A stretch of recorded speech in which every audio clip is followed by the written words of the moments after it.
এই যে দেখেন, এটা আরেকটা মসুরি ক্ষেত।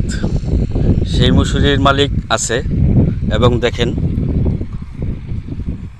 এই মসুরি ক্ষেতের সরকারের তরফ থেকে সাইনবোর্ডও আছে, দেখতে পাচ্ছেন। তারা কৃষি অফিসার আইসা নিজে দেখা এই জমির চাষ করে দিয়ে গেছে। তো আপনারা দেখেন কী অবস্থা।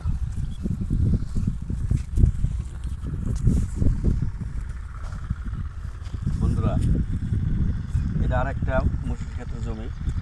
এটার মালিক এখানে আছে, একটা সাইনবোর্ড।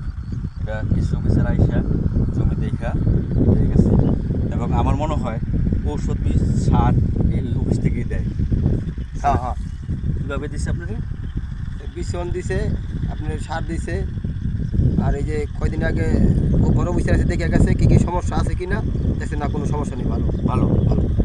অফিসার যখন কৃষি অফিসার যখন দেখে গেছে এবং তারা সর্বোচ্চ সহযোগিতা করছে সরকারের পক্ষ থেকে, তো আমার কাছে এটা শুনে খুব ভালো লাগলো। এই সরকার সুন্দর একটা উদ্যোগ নিয়েছে। সেই উদ্যোগের কারণে আমাদের সাধারণ কৃষক যারা আছে তাদের অনেকটাই লাভবান হচ্ছে। তো